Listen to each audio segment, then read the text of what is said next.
अक्सर कुछ सवाल अपने मन में उठते रहते हैं कि जो हम चीज़ें खरीदते हैं, जैसे हमारे कपड़े हो गए, जूते हो गए, पर्स हो गए, हमारे चश्मा हो गया, कुछ भी सामान जो हम अपने लिए खरीदते हैं, उसे हम कब तक सँभाल के रखें और उनका क्या करें?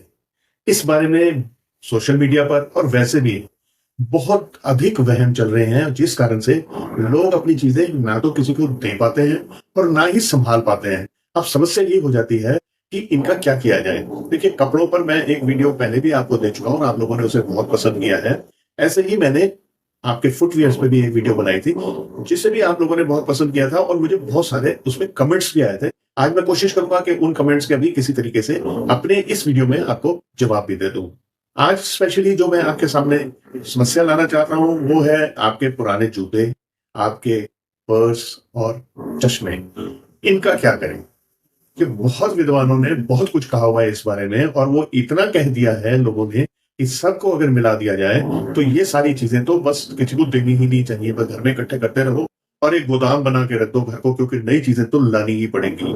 अब विडंबना ये है कि जो सामान हमारे पास पड़ा है वो हम इसलिए संभाल के रखते हैं कि कभी जीवन में काम आ जाएगा, लेकिन जिस समय उसका काम आना होता है तब वो सामान हमें पुराना लगने लग जाता है। लेकिन जब हम उसके डिस्पोजल यानी किसी को देने के बारे में सोचते हैं तो ऐसा लगता है कि वो नया है।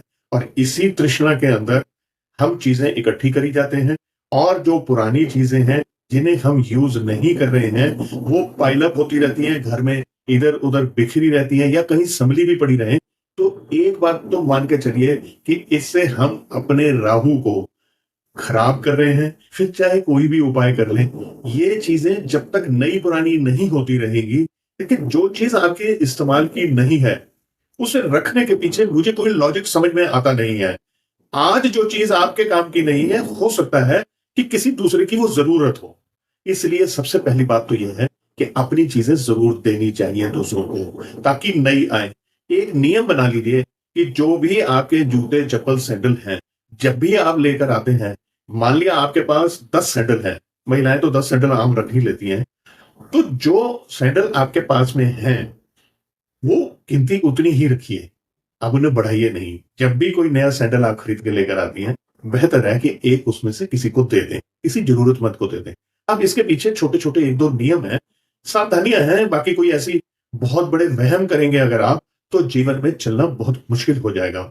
देखिए, विदेश में भी तो लोग रहते हैं ना, वहाँ तो किसी को देने के लिए भी जगह नहीं है, तो उन्हें गार्बेज करना पड़ता है, यानी कूड़े में फेंकना पड़ता है।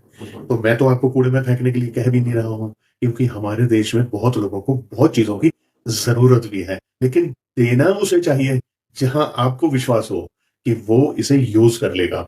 अब जैसे बात हो गई आपके जूते-चप्पल की, देखिए, एक तो नियम ये रखिए कि जूते-चप्पल घर से बाहर ही होने चाहिए।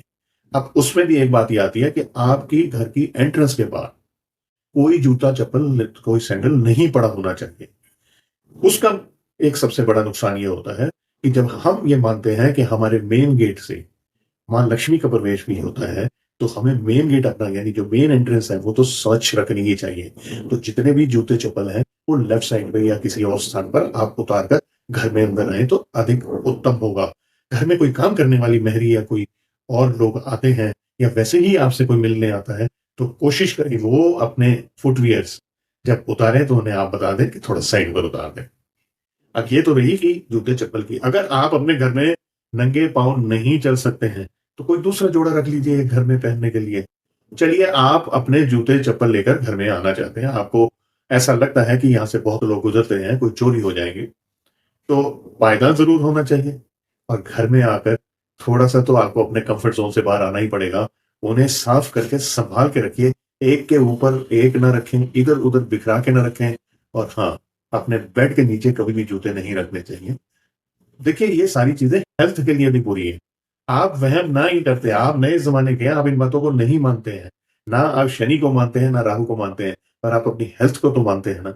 इसलिए ये जूते-चप्पल जो हैं, जहाँ आप सोते हैं, जिस बेड पर आप सोते हैं, उसके नीचे यदि स्थान है, तो वहाँ ना रखें, कोई दूसरी जगह उसके लिए बनाकर रखें, साफ़ करके रखें, ताकि उससे निकलने वाले बैक्टीरियाज़ भी आपको हानि ना करें। जब आप बाहर से चलकर आते हैं, तो उसमें विभिन्न प्रकार के वायरसेस या बैक्टीरियाज या कीटाणु भी आ जाते हैं साथ में, इसलिए साफ करना बहुत जरूरी है। अब कुछ जूते चप्पल आपके पास में ऐसे पड़े हैं जो आपके यूज के या वो कट या फट गए। देखिए यहां मैं आपको एक नई चीज बताना चाहता हूं कि आप उन्हें रिपेयर जरूर करवाइए। जब आप जूते चप्पल रिपेयर कराते हैं तो आप जूते चप्पल का काम करने वाले जो शू मेकर हैं, आप उसको रोजगार देते हैं। इससे आपका शनि प्रबल होता है। यदि वो इस स्थिति में है कि आपने ठीक करवा लिए हैं मगर आप उन्हें नहीं पहनना चाहते, तो आप किसी को भी दान दे दीजिए। मैं यहां दान का वर्ड यूज कर रहा हूं, दरअसल ये दान होता ही नहीं है, ये डिस्पोजल है। आप किसी को भी दे दीजिए और ये ख्याल रखिए कि दीजिएगा उसे जो इसको पहने, जो इसको यूज करे। जैसे किसी के पास में यदि फुटवियर्स नहीं है, आप उन्हें दे दीजिए। कोई व्यक्ति ऐसा नजर आता है जिसने बहुत टूटे फूटे ये पहने हुए हैं, आप उन्हें दे दीजिए। लेकिन आप यदि किसी ऐसे व्यक्ति को देते हैं, जैसे मान लिया सड़क के किनारे बैठे हुए किसी भिखारी को आप देते हैं, तो उसे आपके जूते चप्पल से कोई मतलब नहीं है, क्योंकि यदि वो अच्छी चीजें पहनेगा तो कोई उसे भीख भी नहीं देगा। हाँ, कोई अपंग है या कोई ऐसा है कि जिसको आप बहुत दयनीय स्थिति में समझते हैं, उसे आप चाहें तो दे सकते हैं। इन सब चीजों को यदि ये ऐसी स्थिति में आ गई है कि अब किसी के पहनने के काबिल भी नहीं है, तो पहले इन्हें पानी से धो लीजिए। उसके बाद ही आप इसे कूड़े में फेंकिए। कूड़े में भी फेंकने के समय कोशिश ये कीजिए कि आप इसे किसी पेपर में लपेट के या किसी थैली में डाल के दीजिए। सवाल ये आता है कि घर में कुछ लोग ऐनक पहनते हैं, जैसे मैंने पहनी, और ये ऐनक कितना भी कर लो, 2 साल 2.5 साल में इसके लेंस बदलवाने ही पड़ते हैं, चाहे नंबर बढ़े या ना बढ़े। अब इनका क्या किया जाए? मैंने ये बहुत लोगों से सुना है कि उनके पास में 20-20, 30-30 फ्रेम्स पड़ी हुई हैं।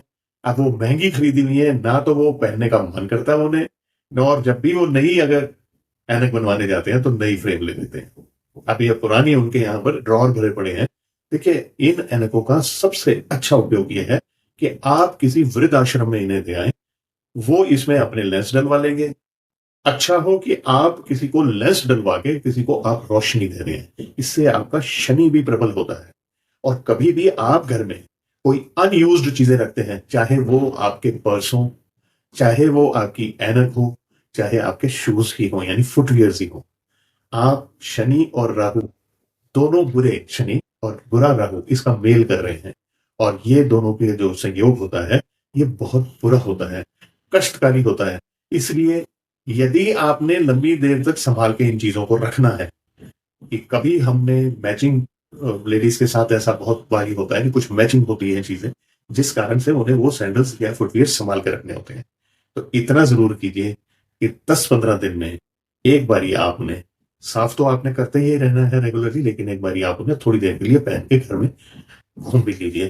ये करने से वहां पर बुरा राहु भी नहीं डेवलप होगा और वहां पर आपको शनि का बुरा प्रभाव नहीं आएगा। कहने को तो बहुत सारी बातें हैं, मगर वीडियो लंबी हो जाती है, इसलिए मुझे बहुत बातें छोड़नी पड़ जाती हैं। खैर, मैं आगे भी लाता रहूंगा आपके लिए और भी ऐसे कोई टॉपिक्स। मुझे कमेंट करके जरूर बताइए कि इस वीडियो में यदि आपको कुछ ऐसा लगा है जिसके बारे में आप कुछ पूछना चाहते हैं या कोई सजेशन देना चाहते हैं, तो जरूर कीजिएगा। और हाँ, इस वीडियो को लाइक शेयर तो कर ही दीजिए, मेरे चैनल को फॉलो सब्सक्राइब भी कर लीजिए, और अब मुझे आज्ञा दीजिए। नमस्कार।